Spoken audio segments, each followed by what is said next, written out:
So I'm here to talk about this JPPS framework, but to begin with, I'm going to tell you a little bit about the two organizations that have pulled it together, and some of the reasons as to why we found it necessary to compile this Journal Publishing Practices and Standards framework.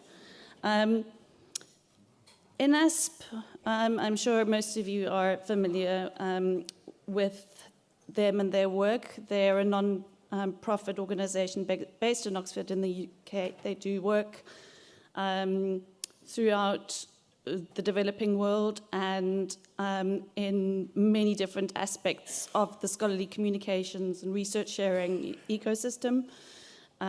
They work very closely with Research for Life.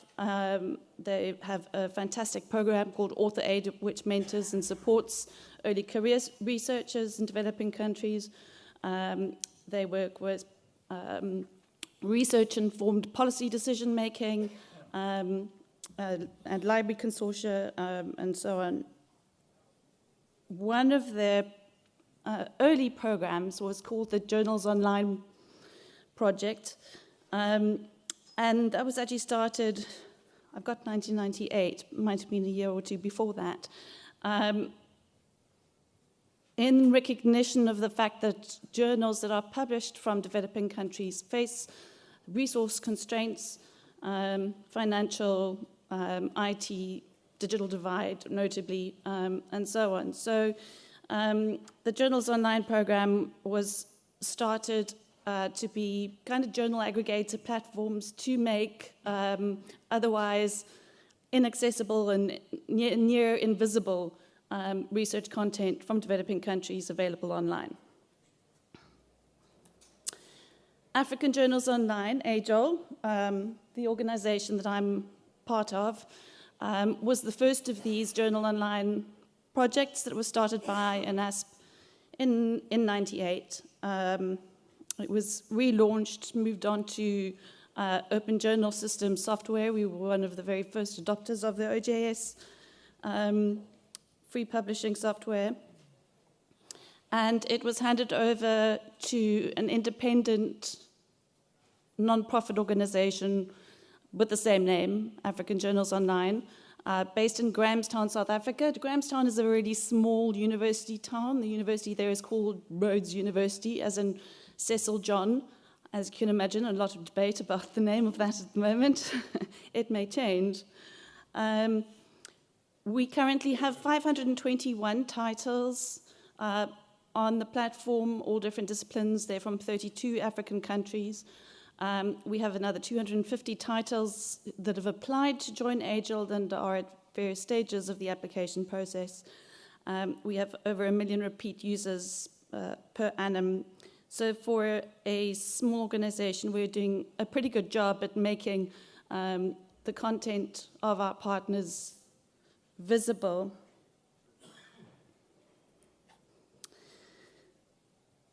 But we need to move beyond visibility. Global talent is needed to address global problems. And often it's the researchers who are working in their own contexts who are most familiar with the challenges in those contexts. And so researchers in the Global South are often actually in the best position to do the work on coming up with solutions to face some of the world's biggest challenges. Africa, for example, has the largest number of least developed countries in the world, the highest disease burden in the world, the lowest number of doctors per 1,000 of the population of the continent. There are issues around climate change and local solutions being developed to cope with those. So there is a need for Southern researchers to be able to get their content published and for it to be discoverable by other researchers interested and needing that relevant contextual information, but also globally. Being from South Africa, I couldn't resist including a slide with Nelson Rolihlahla Mandela, who in this quote is obviously particularly cogent in the discussion about accessibility of Southern published research. The divide between the rich and poor, the privileged and deprived, the powerful and the marginalized, has become marked by primarily a differentiation in access to knowledge and information. Those who have access to cutting-edge knowledge hold advantage in all areas of social, political, and economic life today. So there are challenges for journals that are publishing from low-income countries. There are challenges of being respected internationally, which can limit the perceived credibility of the content in those journals. It's also quite important to realize that scholarly publishing in developing country regions is actually quite different from that most of you in this room are familiar with in terms of the large professional commercial journal publishers. Instead, the norm in developing countries is for journals to be standalone, published by scholarly societies or groups of faculty between universities. And what is developed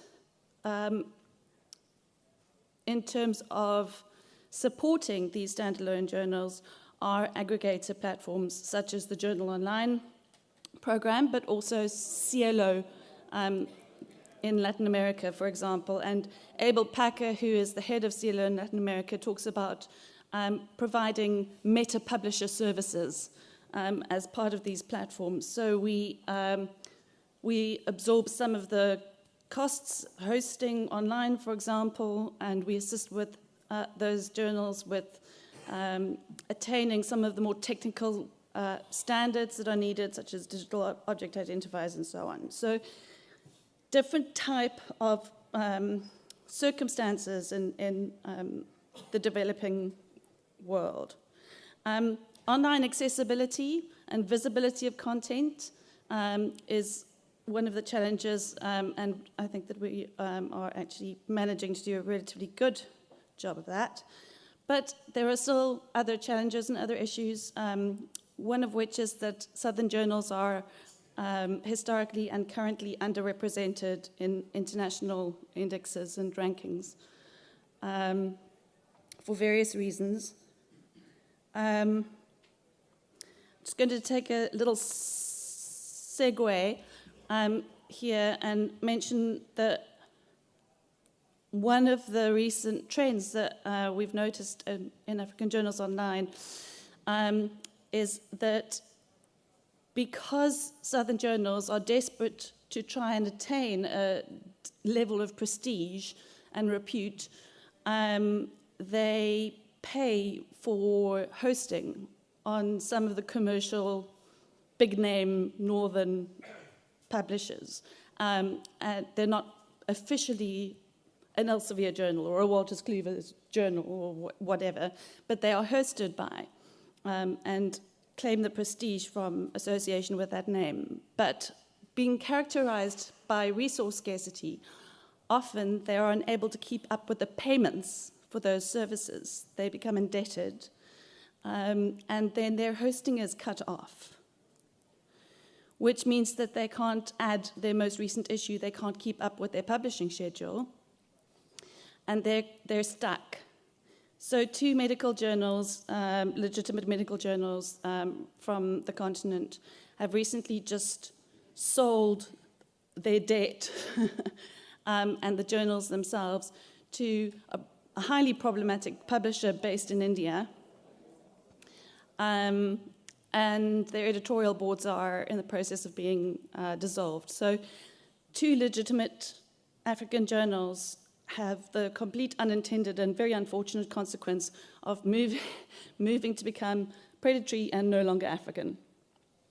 So please, when you do explore the opportunities for increasing your markets in developing countries, do so responsibly and with knowledge, try and attain as much knowledge as possible of the contexts and the circumstances. I just want to mention that in my understanding, for example, of Taylor and Francis, they've got a great model of co-publishing with journals from developing countries. So a lot of the processes involved with publishing of the journals, a lot of decision-making power and so on, and supporting services that are all kind of part of the infrastructure of making a journal work are kept within the developing country, supporting that research ecosystem rather than being kind of taken out to the north. So as standalone journals primarily, these are usually published by subject-specific experts in that field, rather than publishing professionals. So there may be a lack of familiarity with the norms of international publishing standards. Often, the predatory journals are linked in people's minds to developing countries. This is it obviously is a problem in developing countries, but it's equally so in the north. And there's a definite lack of financial and structural support and legislative framework support within their countries and their institutions as well.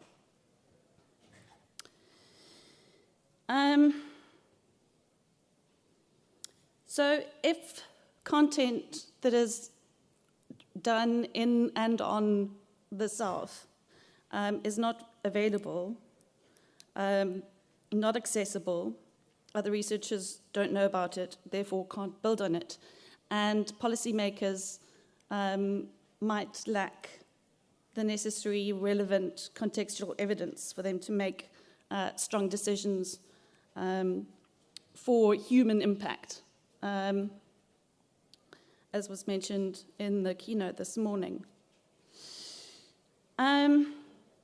So that's a photo of my colleague from INASP, from the Joel program, Sue Cumming, many of you may know her. Ensuring that high-quality Southern journals are trusted is important for them to be able to play a role in meeting those challenges, and also redressing the international imbalances in scholarly power and publishing between the North and the South. And also for helping the Sustainable Development Goals to be reached. That's a terrible photo of me. I don't think there's anything but a terrible photo of me in existence, so c'est la vie. So now getting to the main point of my talk, this JPPS framework. It builds on many years of experience on behalf of INASP as an organization and of AJOL in supporting journals publishing from these heterogeneous but pretty much always challenging contexts.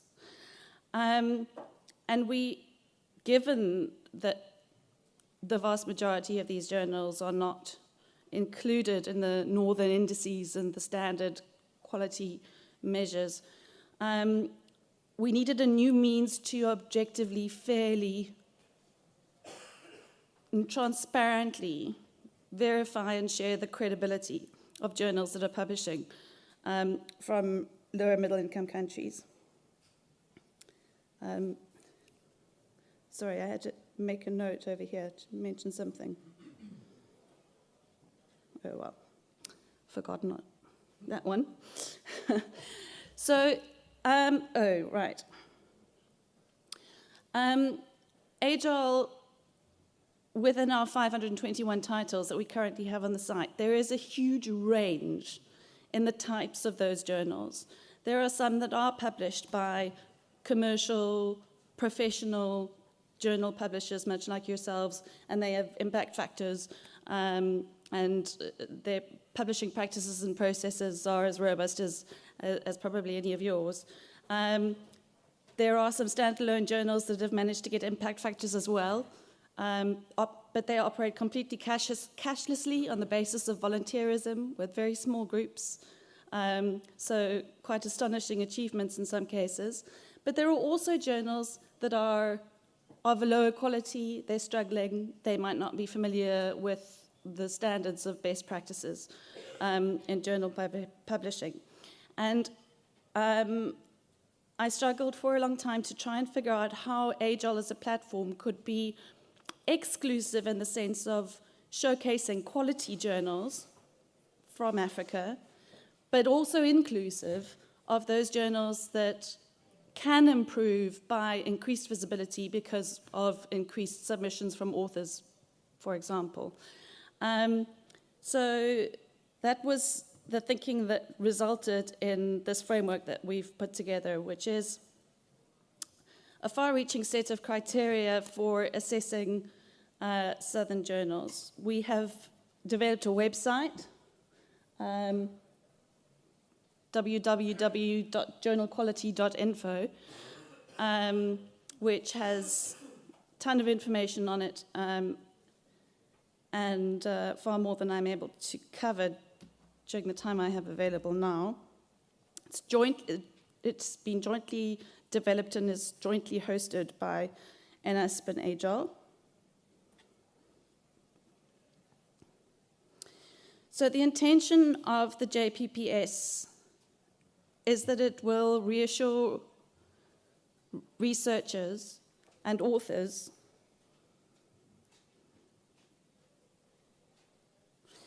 that journals on these platforms meet international standards to a particular level. Also, as an educational tool, it'll guide journal editors, managers, volunteers on how to improve their publishing practices and processes. And additionally, it acknowledges and showcases those journals that are already attaining excellence in their publishing practices. So the journals are assessed against the criteria that are available on that website. If you are, sorry, this is auto-forwarding without my intention. And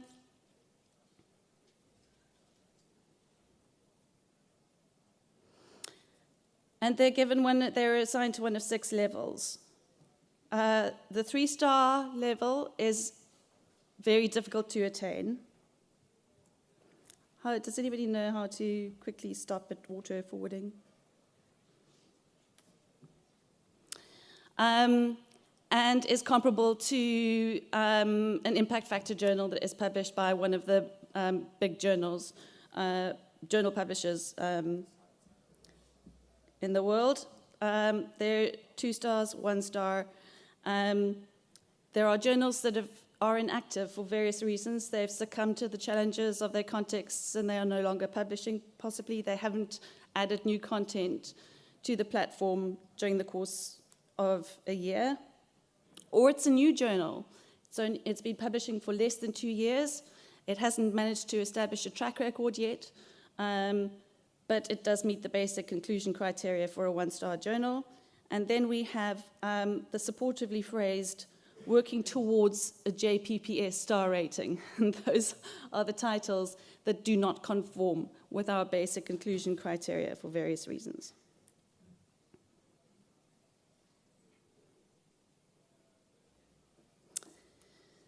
So the explanation of the criteria summarized for each of those different levels is on the website, www.journalquality.info.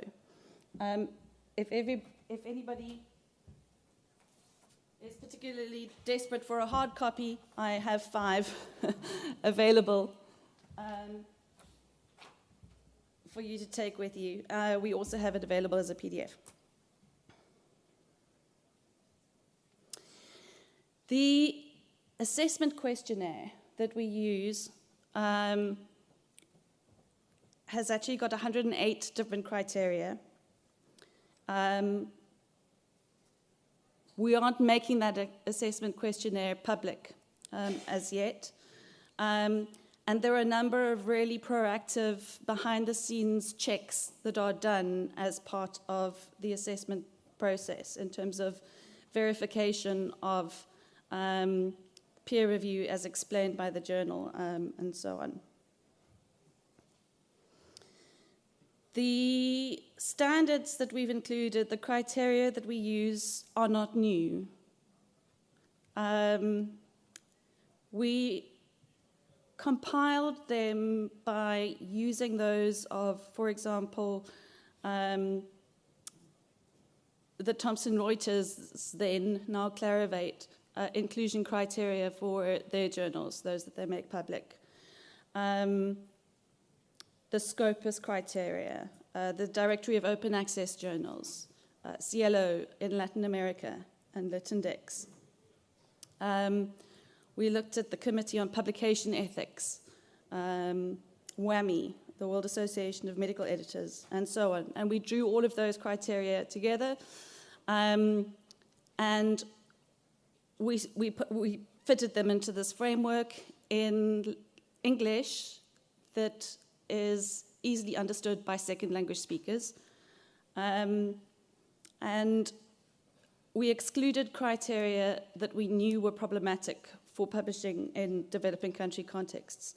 One example is the now removed Beals list. One of his criteria for a dodgy journal is that the editors and the journal staff use Gmail or Yahoo or Hotmail email addresses as their professional working email address, instead of an institutional email address, which would be the norm in the developed world.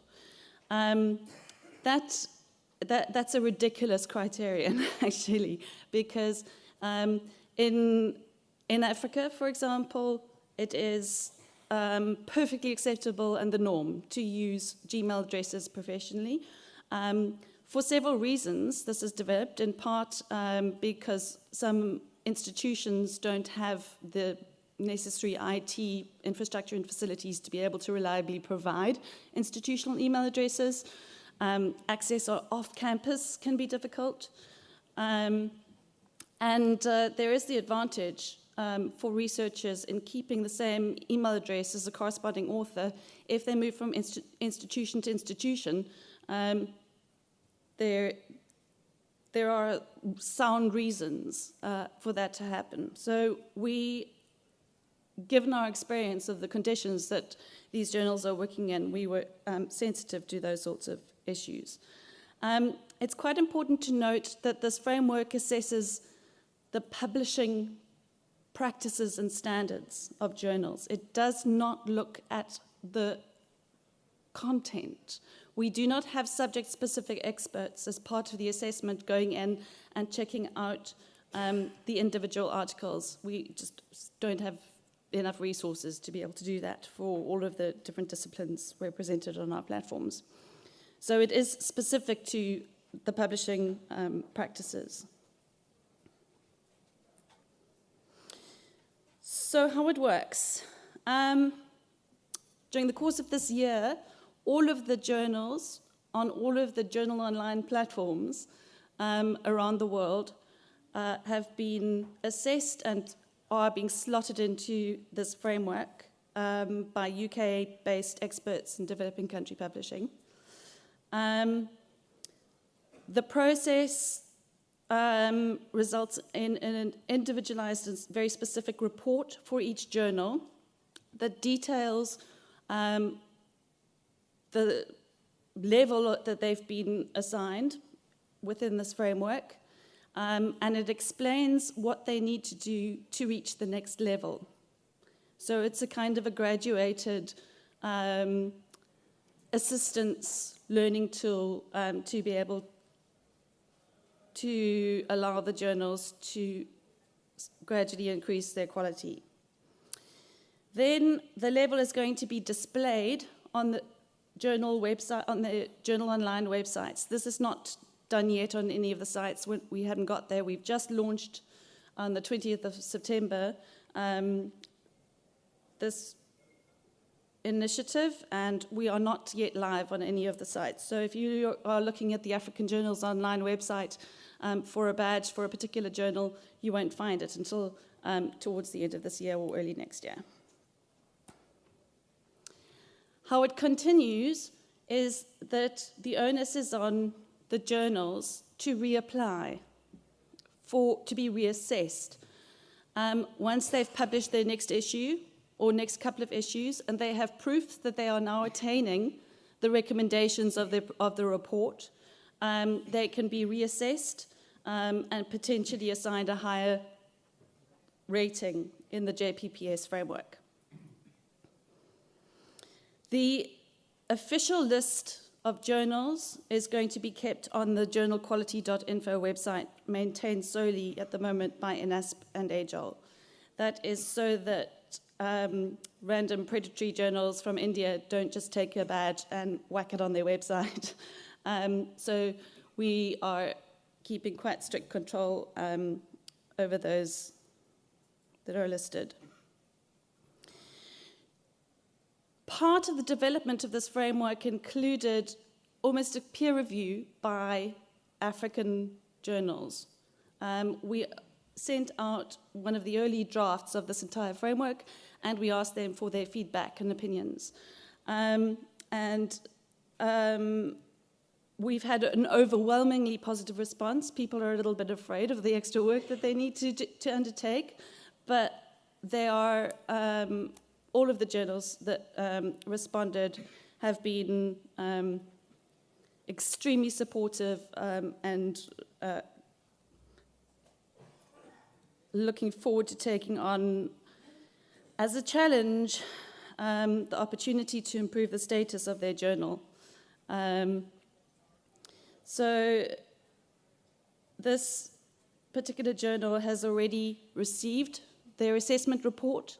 They've been given 2 stars because they've achieved the compulsory criteria for that level. And they are determined now to implement the rest of the practices that they need to become a 3-star journal. There's a carrot as well as a stick built into the system. This is a journal that has not yet been relates to a journal that has not yet been assessed. It actually collapsed in 2014. And I received, no, it was forwarded to me, it was from the HEFA list. And Professor Ame says that, in his opinion, this is a more proactive and more helpful framework and system than the blacklist. I removed the company's name.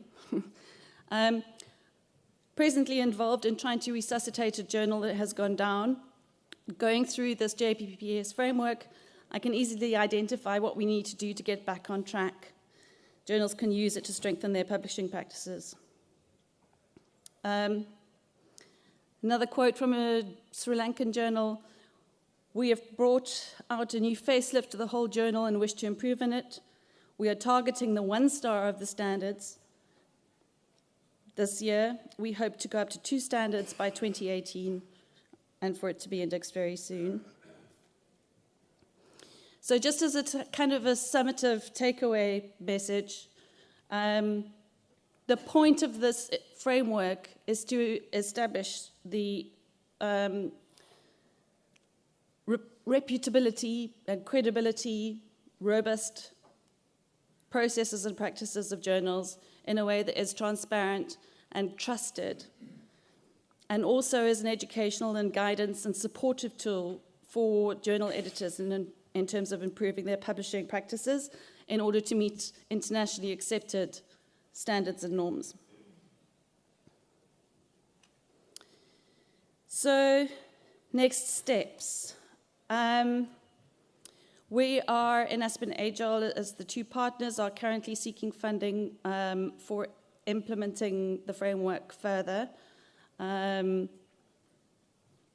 One of the things that we are going to be meeting about in a strategic planning session soon is the potential for other organizations, other aggregators, to take on the same JPPS system. We have to control that, obviously, very carefully to make sure that the standards and the assessments are to the level that we need them to be. There have been several expressions of interest from India and so on. The publicity that JPPS has already received since the launch on the 20th of September has resulted in a large number of new journals applying for inclusion. So that's also a constructive and slightly unexpected output of the framework, and obviously will add to the visibility of Southern content even further. We are also looking at building peer networks of journal editors for collective problem solving and learning, and INASP is partway through the development of a distance course that is not specific to the JPPS framework, but is aligned to it for distance learning and further support of editors to be able to attain the higher standards.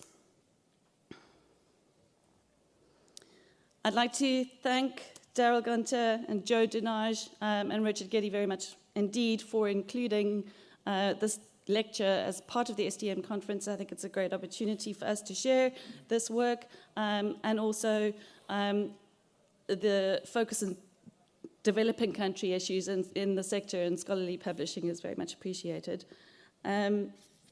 So, yeah.